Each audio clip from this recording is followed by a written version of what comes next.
Live and direct.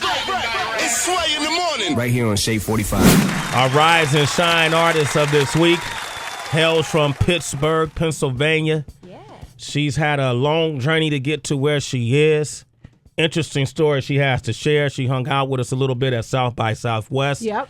And I was saying, you know what? She's rolling with a strong team, one of my favorite crews in the game right now. Put that mic in front of you if you don't mind, too. Oh, yeah. And she just released her new mixtape not too long ago. It's called Love on the Run. Yes. And she's here with us today. Courtney Noelle is here, ladies and gentlemen. Hello, everybody. How you been? I've been great. Yeah, let me lower that right. Thank you. You know. All right, yeah, thank you. I like that. Courtney Noelle. And I think you have an interesting story because I always try to artists who approach me ask, what do I need to make it in the game? One of the first things I say is patience.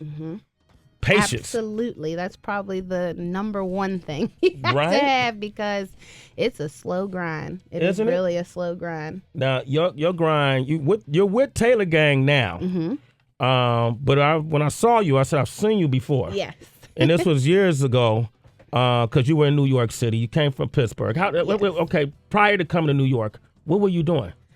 Just writing songs for like local groups in Baltimore in my area, and I was too scared to like perform, or I was really really shy at first to turn to perform my songs. So I was just writing for other people, and then my mom heard a song I wrote and was like, "You need to keep that for yourself and record it yourself." And then when I finally got into the studio, I just was like, "Okay, I like doing this. I like being in the studio. I like creating and."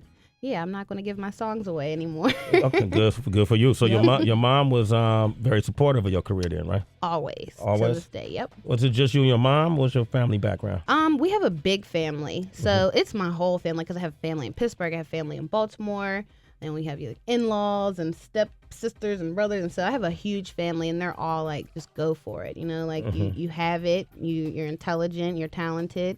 Why not? You know, don't shortchange yourself. So if it wasn't for my family, I probably would have just been like, oh, I'm staying in school. I don't think I can do this. So they played a huge part in why I'm here today. Yeah, well, y'all broke? Y'all have money, middle class? It was in my younger years, we were broke. Then my mom remarried and we moved to Maryland, and we were kind of middle class. And then, you know, my mom was in real estate, and the real estate market just kind of plummeted at one point. Yeah. And we kind of went back to broke again. Okay. So I'm used to seeing my mom hustle from zero to, you know, wherever she needs to be. And I think that's what she instilled in me. And I learned to work with the little bit I have, or, you know, and turn it out to be, you know, whatever I can make it out to be.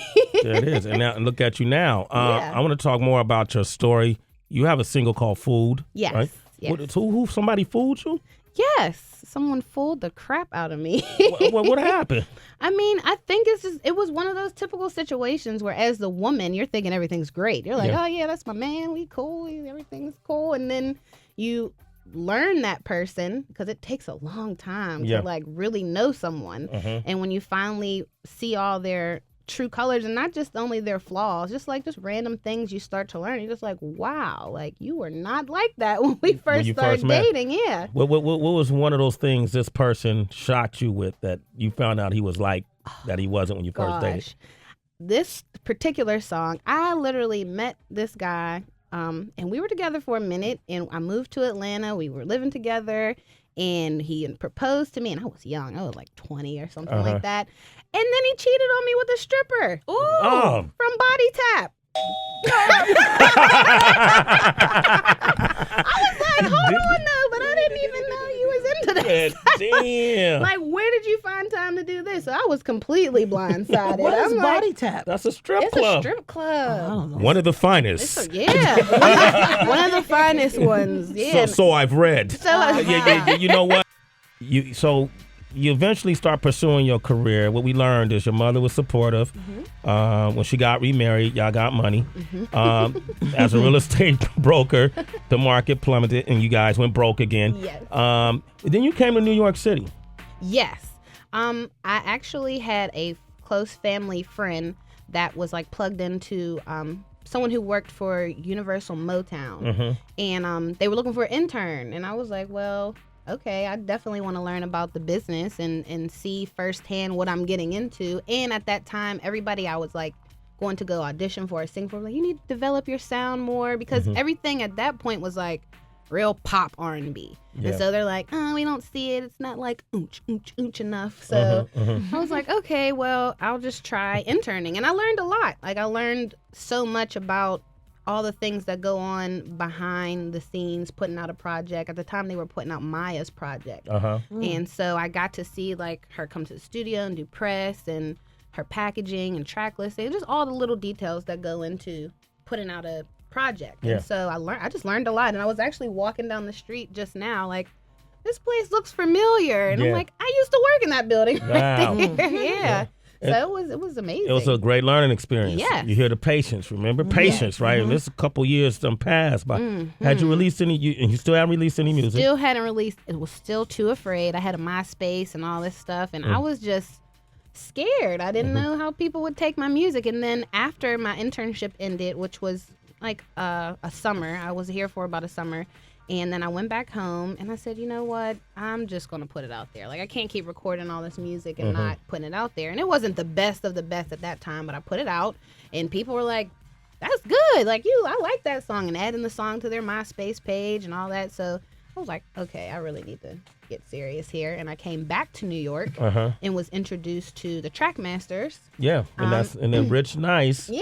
It's a good friend of mine, Tone and Polk. Yes. And that's where I met you. Yeah. That's where I've seen you, around the Trackmasters. Around the Trackmasters. That's crazy. All right, go ahead. Go for it. So they had this like huge mansion in Alpine, because at the time they had Little Kim, August Rigo, who's now like a really big songwriter. He went on to write for like Jesse McCartney, Justin Bieber. We were all staying in this house, like making the band style. There were like 3 recording studios, a gym. The producers would be in one room. We were just kicking out songs like every day, and I had a whole project put together. But we couldn't like connect on the creative side and the business side. It was kind of one of those things. It just wasn't the right time for either one of us, I don't think. But at that same time, Wiz had left Warner. Wiz Khalifa. Yes. Right.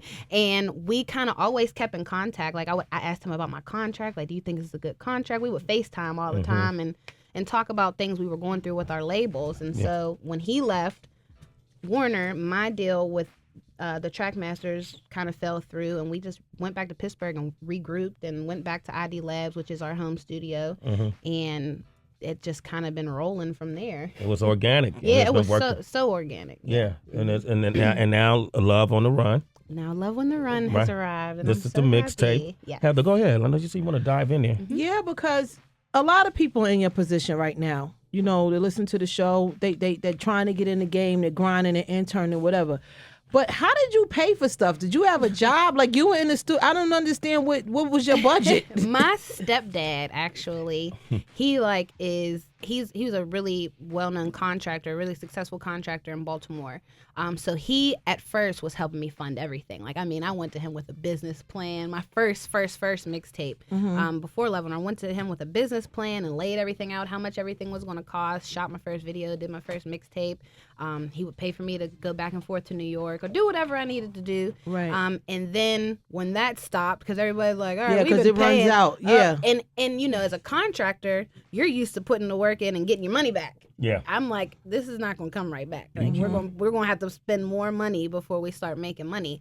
And like I said, at the time, the real estate market had dropped, so we couldn't keep doing that. So I just had to do what I had to do with my own money. I had a little part-time job, and when Wiz, and I think he came and did the interview with you when he announced his signing to Atlantic. Yeah, that's right. He did. Yes, I was here, and I drove my Jeep 7 hours from Pittsburgh to New York, because he was like, you know, you should just come up. We're going to be recording. You never know who you're going to meet, who you're going to run into. Before he even decided Taylor Gang was a label, I hopped in my Jeep. I actually got fired because I took my last call off day, drove up here, and from then on, watching him, someone so close to me, do that, I was just like, you know, whatever I have to do, whatever I have to pay, wherever I have to go, I'm going to do this, because it's real. It can happen from someone from my city, just like me. Like, so I just, whatever chump change I got, it was going to that. Man, Courtney Noelle, man, give her a round of applause. Thank you. You're listening to Sway in the morning On Shade 45.